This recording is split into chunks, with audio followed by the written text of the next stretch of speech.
Jadi kalau ditanya apa dalilnya Allah Subhanahu wa taala itu ada?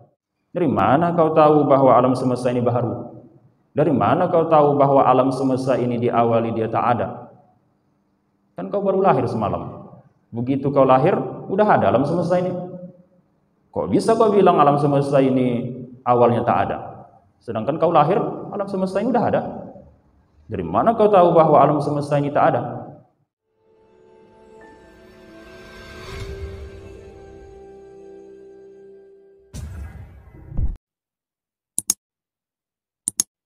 Jadi yang berikut ini kita mengkaji tentang apa dalilnya Allah itu bersifat wujud.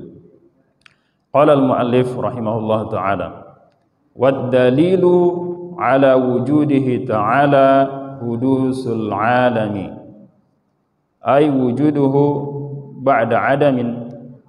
Nah, itulah dalilnya. Jadi cerita dalil di sini bukan kita mesti menghafal Al-Quran hadis, tidak. Dalilnya pakai dalil akal. Itulah mudahnya mengaji tauhid. Asalkan dia masih punya akal sehat, insyaallah paham dia tauhid, kenal dia Allah Subhanahu wa taala. Nah, itulah mudah. Yang penting akalnya dipakai, gunakan. Apa dalilnya? Dalil atas wujudnya Allah Subhanahu wa taala. Dalil bahwa Allah Subhanahu wa taala itu ada. Apa dalilnya? Hudusul alam, baharunya alam semesta ini. Inilah dalil menunjukkan bahwa Allah Subhanahu wa taala itu ada. Yakni maksudnya wujuduhu ba'da adamin. Adanya alam semesta ini diawali dari tidak ada. Nah, itulah. Jadi alam semesta ini awalnya tidak ada, kemudian ada dia. Itulah yang dimaksud dengan hudus. Inilah sebagai dalil bahwa Allah Subhanahu wa taala itu ada. Wajib Allah itu ada. Jadi kalau ditanya apa dalilnya Allah Subhanahu wa taala itu ada? Baharunya alam semesta ini, itulah dalilnya. Kalau baharu alam semesta ini kenapa rupanya? Ya, namanya baharu. Yang disebut dengan baharu itu adalah yang dia itu ada diawali dari tidak ada. Itulah baharu. Awalnya tidak ada, kemudian ada dia. Jadi awalnya itu tak ada, kemudian sekarang ini ada dia. Itulah baharu. Jadi kalau dia awalnya tidak ada, kemudian ada dia sekarang, kira-kira apakah dia bisa mengadakan dirinya sendiri? Awalnya tak ada, sekarang ini ada. Apa bisa dia menjadikan dirinya sendiri untuk ada? Kita lah misalnya, kan kita dulunya tak ada. Apa bisa kita membuat diri kita sendiri ada? Sedangkan kita dulu tak ada. Mana mungkin itu? Mustahil lah. Yang bisa mengadakan sesuatu itu yang dia sudah ada dulu, baru dia ciptakan sesuatu, kan begitu. Kita mau buat sesuatu, mau buat apa misalnya? Mau buat meja tulis, kan gitu. Jadi mejanya ada, sudah nampak kita. Sudah ada meja itu. Kira-kira mana lebih dulu ada meja tulis itu atau orang yang membuat meja tulis? Orang yang membuat meja tulis lah. Tentu mesti dialah dulu yang lebih dulu ada daripada meja tulis itu. Tak mungkin meja tulisnya dulu ada baru kemudian hidup orang yang membuatnya. Tak mungkin lah. Mustahil itu. Jadi kita pun yang baharu ini ya begitu juga. Kita ini baharu. Baharu itu apa? Adanya dia diawali dari tidak ada.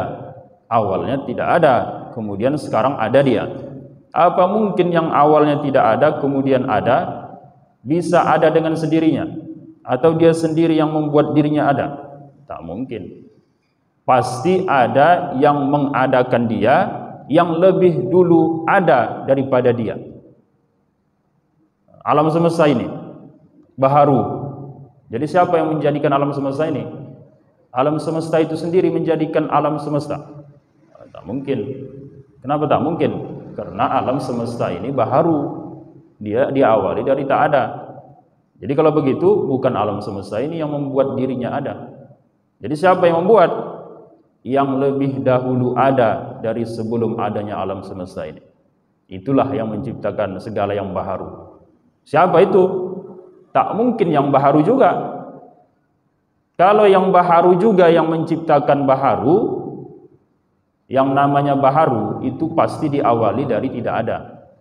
Yang namanya baharu itu diawali dari tidak ada, kemudian ada dia. Itulah baharu. Diawali dari tidak ada. Ya, kalau yang baharu juga yang menciptakan baharu, berarti yang pencipta tadi dia pun baharu juga. Kalau dia baharu juga, siapa yang menciptakan dia? Sedangkan dia tak ada awalnya, kemudian ada sekarang. Lalu dia yang menciptakan yang baharu, sedangkan dia baharu juga. Berarti kalau dia baharu, mesti ada yang menciptakan dia. Siapa yang menciptakan dia? Kan begitu nanti. Nah, itu tak mungkinlah seperti itu. Nanti berurutlah terus, baharu. Jadi tak mungkin yang menciptakan ini baharu. Mestilah dia yang menciptakan yang baharu ini, dia mesti qidam, yang tidak baharu, yang dia tidak ada awalnya. Itulah yang menciptakan segala yang berawal ini. Dia mesti yang tidak ada awalnya. Kalau dia ada awalnya, pasti ada yang menciptakan dia. Tapi kalau dia yang tidak berawal, ya namanya tak berawal, pasti tak ada yang menciptakan dia. Maka dialah yang pantas, yang memang benar sesungguhnya, yang menciptakan segala yang berawal ini, segala yang baharu ini. Siapa dia? Ya Allah Subhanahu wa ta'ala. Nah, itulah jawabannya. Jadi apa dalilnya bahwa Allah Subhanahu wa ta'ala itu bersifat wujud, bahwa Allah Subhanahu wa ta'ala itu ada? Dalilnya adalah baharunya alam semesta ini. Baharu itu dia ada, diawali dari tidak ada. Adanya dia sekarang ini, itu dahulunya dia tak ada. Kalau begitu, tak mungkin dia ada dengan sendirinya. Pasti ada yang menjadikan dia. Siapa dia? Yang dia adanya tanpa diawali dari tidak ada. Siapa dia? Allah Subhanahu wa ta'ala. Nah, itu satu. Lalu ditanya mungkin, kok tahu pula kau alam semesta ini baharu? Kok bisa kau bilang alam semesta ini baharu? Dari mana kau tahu bahwa alam semesta ini baharu? Dari mana kau tahu bahwa alam semesta ini diawali dia tak ada? Kan kau baru lahir semalam. Begitu kau lahir, udah ada alam semesta ini. Kok bisa kau bilang alam semesta ini awalnya tak ada? Sedangkan kau lahir, alam semesta ini udah ada. Dari mana kau tahu bahwa alam semesta ini tak ada? Padahal kau lihatnya begitu lahir alam semesta ini ada. Apa buktinya bahwa alam semesta ini memang awalnya tak ada? Nah, gimana itu? Nah, maka jawabnya, alam semesta ini kita katakan baharu. Kenapa kita katakan baharu? Karena pada alam semesta ini ada sifat-sifat baharu. Setiap yang mempunyai sifat-sifat baharu, maka pastilah dia baharu. Tak ada itu yang tak baharu tidak memiliki sifat baharu, tak ada. Asalkan dia baharu, pastilah dia memiliki sifat-sifat baharu.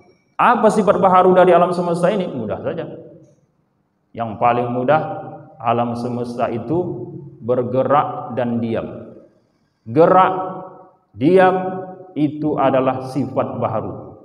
Gerak dan diam itu adalah sifat baharu. Apakah alam semesta ini bergerak? Bergerak. Apakah alam semesta ini diam? Ya bisa jadi diam. Berarti kalau dia punya gerak dan diam, kalau tidak bergerak, diam misalnya, itu baharu. Iya. Jadi kalau dia tidak bergerak dan tidak diam, itu tak baharu. Tidak. Asalkan dia tak bergerak, tak diam, tak baharu itu. Jadi Allah Subhanahu wa ta'ala itu tak bergerak, tak diam. Iya. Allah Subhanahu wa ta'ala tidak bergerak. Allah Subhanahu wa ta'ala tidak diam. Kalau Allah Subhanahu wa ta'ala bergerak, berarti Allah baharu. Kalau Allah Subhanahu wa ta'ala diam, berarti Allah Subhanahu wa ta'ala itu baharu. Jadi Allah itu bergerak tidak, diam pun tidak. Iya. Allah itu tidak bergerak, Allah itu tidak diam. Kenapa begitu? Karena bergerak dan diam itu adalah sifatnya baharu. Allah tidak bakalan bersifat dengan sifat-sifat baharu. Gerak dan diam itu adalah di antara sifat-sifat baharu. Jadi Allah Subhanahu wa taala tidak bersifat dengan sifat-sifat baharu. Yang bersifat dengan sifat-sifat baharu adalah yang baharu. Sedangkan Allah Subhanahu wa taala tidak baharu. Allah itu qidam, tidak berawal, tak ada awalnya.